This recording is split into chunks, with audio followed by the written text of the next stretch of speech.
Good morning.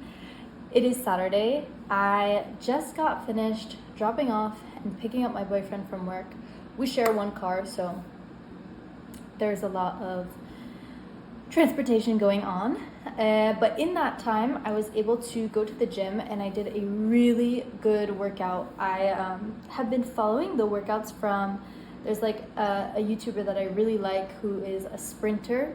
And I really want to, I'm someone who is like very flexible and is good in like static movement or like slow movement, but I want to get better at more explosive movement and yeah, just like better connection with my body, running faster.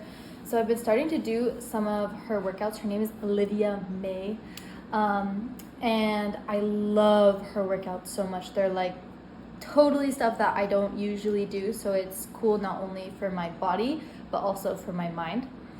And so yeah, this morning I did that at the gym, got back, I just made myself a quick lunch, and before I decided I was gonna film this, I ate it, so I didn't like take any video of it. Whatever, you can imagine it to the best of your ability. It was just some like Canadian bacon, the little like circles, and a little bit of sweet potato, red pepper, and a carrot. And now my kitchen, actually my apartment is just an absolute mess. So I am going to clean that up. Gonna get my apartment in order. Gonna sit in the sun for a little bit, and then later today I'm actually gonna go to a field and run some sprints, following with my inspiration. So yeah, come along with me. All right, I'm about to show you a jump scare.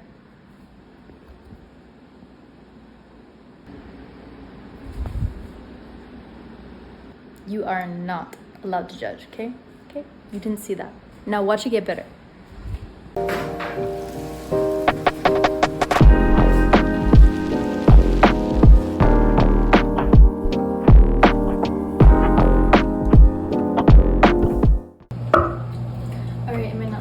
But trust me, it's cleaner than it was. All of that I'm just gonna let dry for a little bit before I put it away, because I really want to sit in the sun before my boyfriend gets back with the car. A lot of like technical planning stuff, but before I sit in the sun, I'm going to make myself like a hydrating drink. I've got some coconut water, some lemon, and maybe some salt. Just something simple.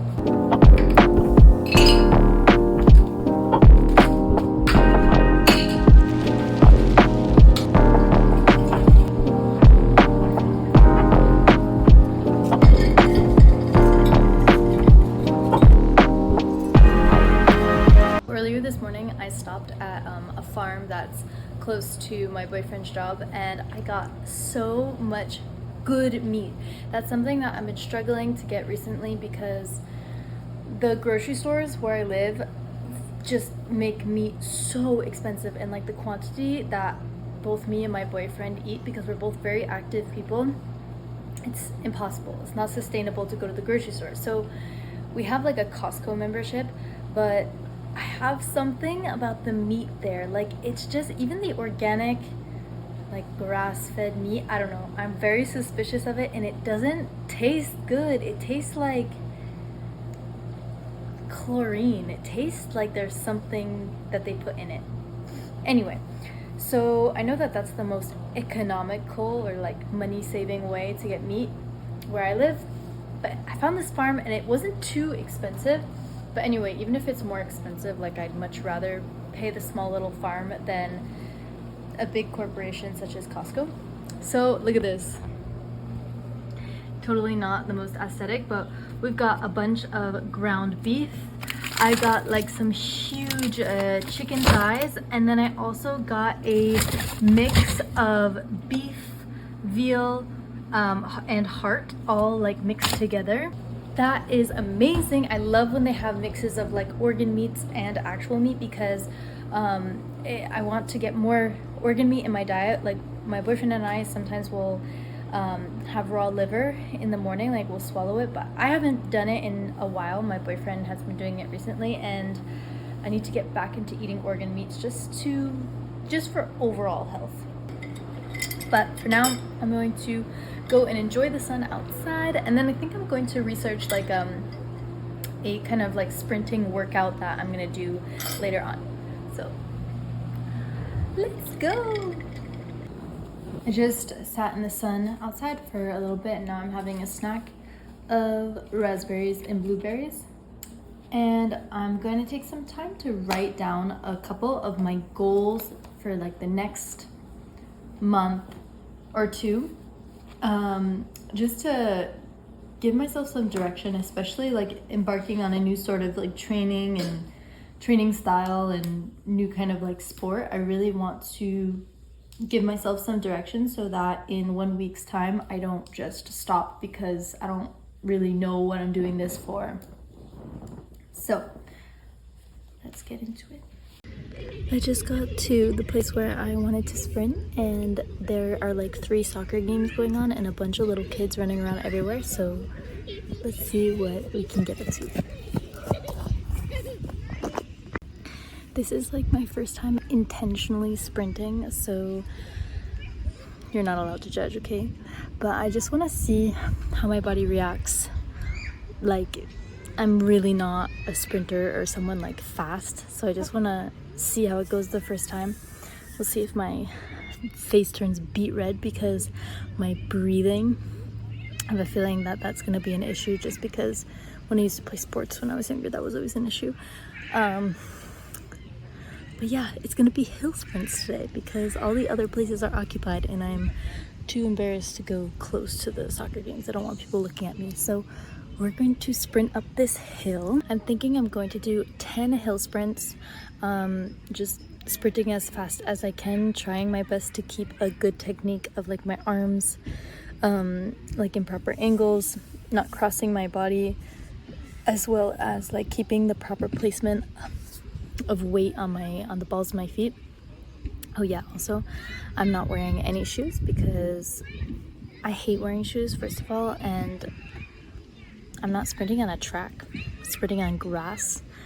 So I figured that it would be really nice to strengthen like the muscles in my feet and just my feet overall by sprinting barefoot. So let's hope that there's nothing sharp in the grass as I go up the hill.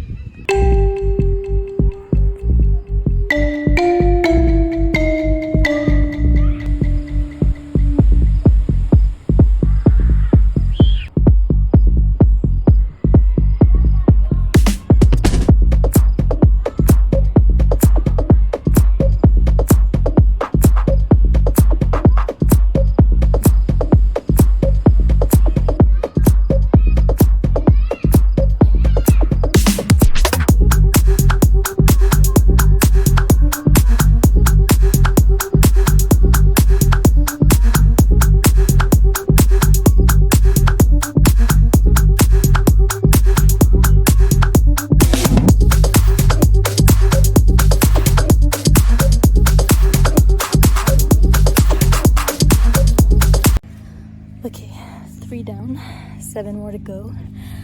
I look back at the video and things look a little bit crooked in my technique and whatever, but whatever. Just going at it. It feels really good to run as fast as I possibly can. It feels super powerful. But the next ones I'm not going to film because I'm going to actually try to time myself and see what my baseline time is and see if I can ameliorate it with each repetition. But yeah, okay, let's go. All right, I don't have any like fancy setup for my phone in the car, but that went pretty well. I'm covered in sweat, but I really understand why sprinters train by doing sled pulls, like on the grass, because I really felt, especially being barefoot, I could feel everything. First of all, I used to dance when I was younger, so I have like pretty, oh my God, look at how greasy and sweaty. Never mind my bodily functions. But when I was younger, I used to dance, so my like, is it adductor muscle, the one that turns outwards? Fact check me on that one. Is really strong, so I have like a really good turnout in my legs, which is great for dance. But I feel like when you're running, when you're sprinting, my legs, my toes want to turn out. So maybe that means that I lack like an inner thigh muscle, maybe. And it slows me down. I could really feel it slowing me down. And as I got tired, more and more tired, I could feel my legs wanting to turn out, and my knees no longer wanting to track over my ankles. So I'm gonna work on that because that will definitely make me faster. But I totally loved the idea of just like running as fast as you can, even though I was running on an incline doing like hill sprints. I am excited to try it on flat ground because of course there's like the added difficulty of going up a hill, but it was really good. And now I'm gonna open up the windows because it's hotter in the car than it is outside. That is why I'm literally dripping as if I'm in a sauna. Maybe I'll just stay in here because this is like my makeshift sauna. Sweat out all the toxins that I didn't sweat out as I was running. Anyway, that's enough yapping. Ooh, I don't like that I used that. I'm not that hip. That's enough talking. Let's get home. It's dinner time. I've got turkey with pepper and yellow squash, avocado with lemon, and sweet potato. This is gonna be so good, and then I'm going straight to bed. See you tomorrow.